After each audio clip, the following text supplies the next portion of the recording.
thought the ache would dull. It didn't. Every summer, photos filled my feed, everyone smiling in matching t-shirts, kids lined up for games, my parents' proud speeches. My name was never on the guest list. My seat was never saved. This year was no different. When I drove by the park out of curiosity, my sister spotted me. Her voice carried across the crowd. "Get out. You're not family." Laughter followed. Heads turned. I felt like I was 16 again, standing small while they pushed me aside. I didn't argue. I didn't beg. I simply left. But life has a strange sense of balance. 10 years of silence, and then one knock on my door. My name is Natalie Cross, I'm 34. And if you think you know how this ends, stay tuned.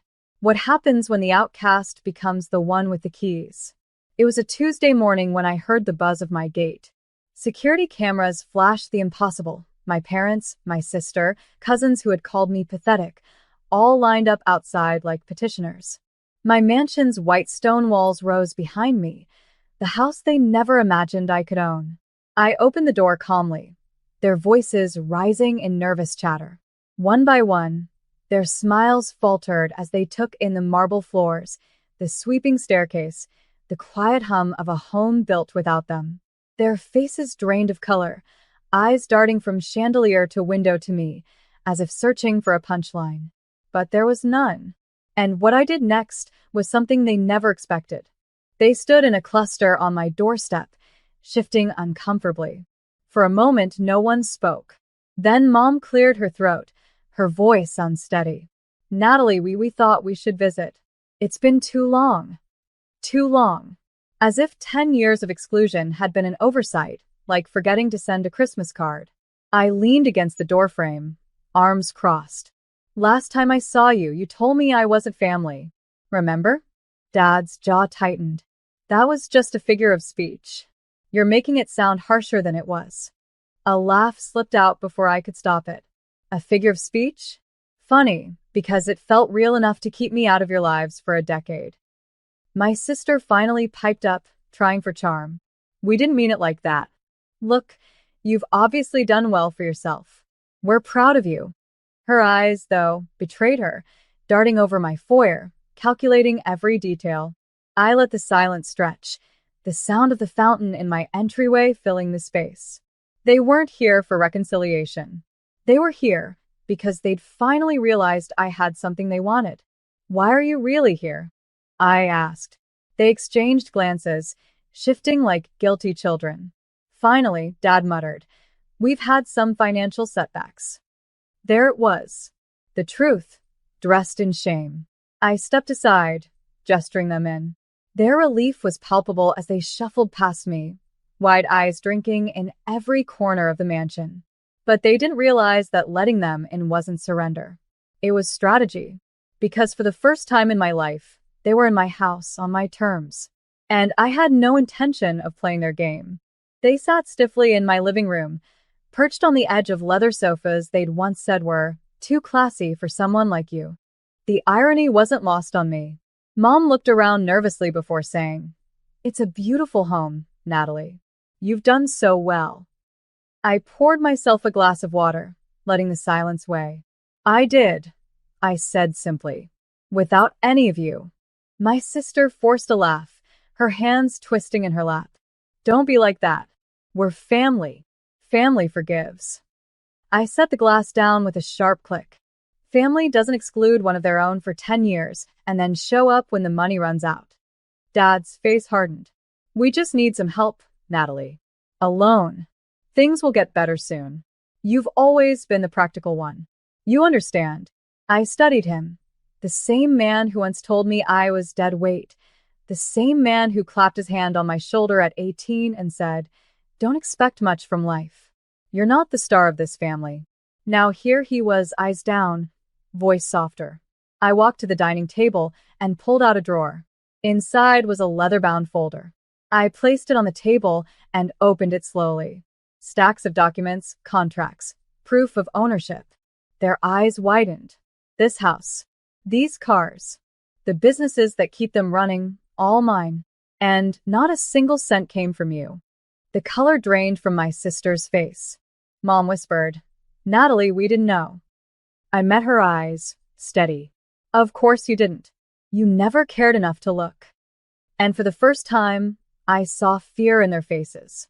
Not of losing money, but of losing me. The silence in the room was brittle, like glass about to shatter. My father cleared his throat, his pride fighting against desperation. We made mistakes, Natalie. But you can't hold on to the past forever. Families forgive. Families support each other. I raised an eyebrow. Support each other? You told me to get out. You laughed while I stood alone, year after year. Where was that support then? My sister leaned forward, her voice sharper. You're exaggerating. We never meant to hurt you. But look at you now, you don't need us. Why keep punishing us? Punishing. The word rolled off her tongue like I was some villain pulling puppet strings. I laughed softly. I'm not punishing you. I'm just not rescuing you. There's a difference.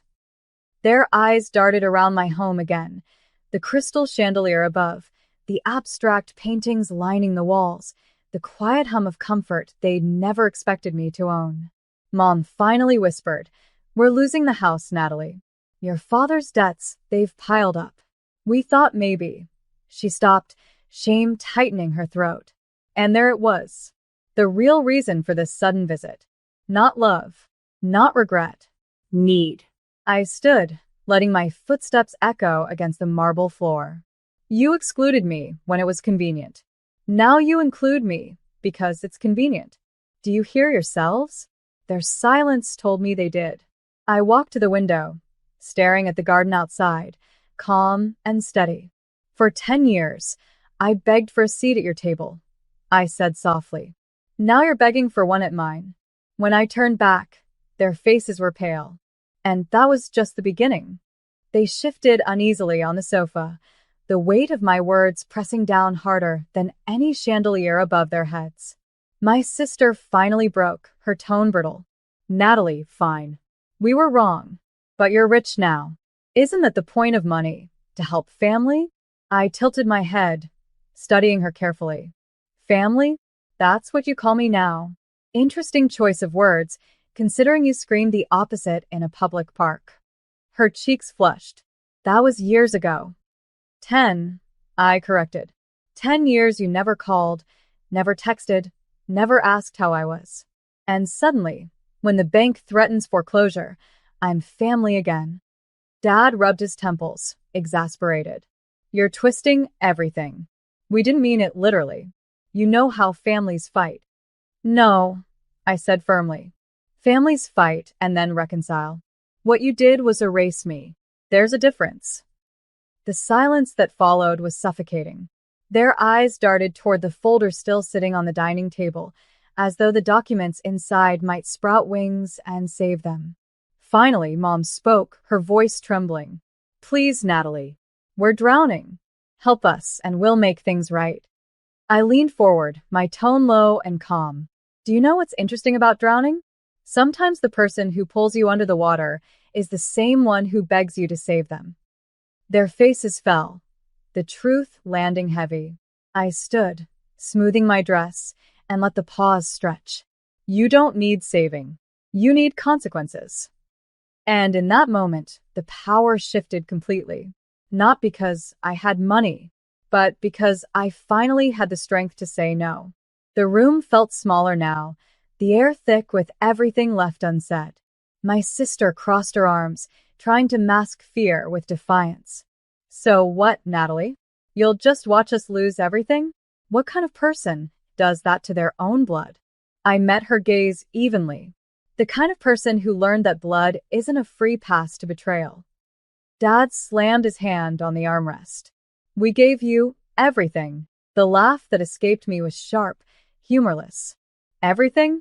You gave me years of silence, humiliation, and locked doors during reunions. Do you want me to show you what I gave you? I gestured toward the folder on the table. Receipts, debts I cleared, checks you cashed without thanks. That's everything. Mom started to cry then, soft and desperate. Natalie, please. We're not perfect, but we're your family.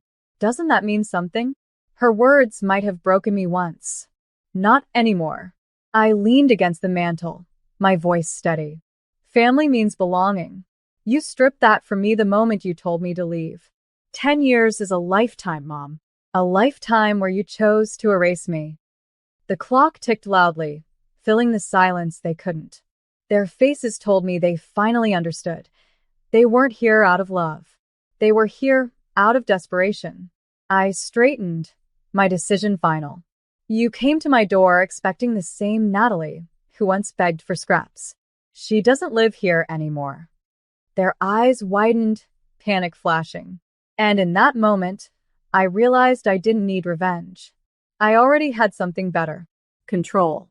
They were unraveling before me. My sister's voice grew sharp, cutting through the silence. If you turn your back on us, Natalie, you'll regret it. You think money makes you untouchable? Wait until people hear how cold you really are. Her words slid off me like rain on glass.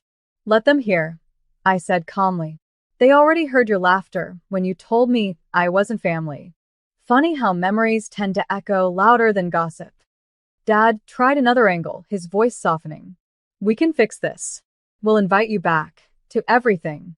Reunions, holidays, you'll have your seat again. Just help us now. There it was, the bribe wrapped in fake warmth. The very thing I had craved for years being dangled like a carrot on a string. But I no longer hungered for it. I walked to the wall of windows, pulling the curtains back. The garden stretched outside, perfectly manicured, a reflection of discipline and care. My discipline. My care. I turned to them. I don't need your seat. I built my own table. And the irony? It's bigger than yours ever was.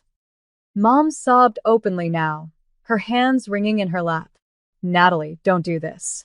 We're family. We made mistakes, yes, but you can't just erase us. I took a deep breath, my voice calm but final. I don't need to erase you. You erased yourselves the moment you told me to get out. Their silence was louder than any scream. For the first time in my life, they looked small, powerless in the mansion they had never imagined would belong to me. And I had never felt taller. They left in silence. No hugs, no promises to call, no sudden change of heart. Just the sound of the front door closing behind them, their shadows swallowed by the evening light. I stood alone in the foyer, the echo of their footsteps fading into nothing. For years, that emptiness would have broken me. But now, it felt like peace. I walked back to the dining table, the folder of documents still spread out like a ledger of truth. One by one, I gathered the papers and tucked them away. Not because I needed proof anymore, but because the proof had already done its work. They had seen it. They had seen me. In the past, I'd begged for scraps of validation, thinking that if I gave enough, I'd finally earn my seat at their table. But tonight had taught me something I should have known long ago. I didn't need their table. I had built my own. I poured myself a glass of wine and stepped out to the balcony. The city stretched out beneath me, lights twinkling against the night. Somewhere out there, my family was huddled together, not in laughter, but in fear of bills, of consequences, of life without me to carry the weight. And maybe that was the justice I had been waiting for. Not revenge, not cruelty, just absence. They would have to face themselves now, without me as their scapegoat, their babysitter, their invisible wallet. Without me, the cracks in their foundation would finally show. I raised my glass toward the skyline, whispering, to freedom. Because freedom wasn't loud. It didn't require shouting or slamming doors or grand speeches. Freedom was walking away calmly, letting their own words haunt them, letting silence be the mirror they couldn't escape. And in that silence, I found my place. Not as their outcast, not as their forgotten daughter, but as the woman who had finally stepped out of their shadow and into her own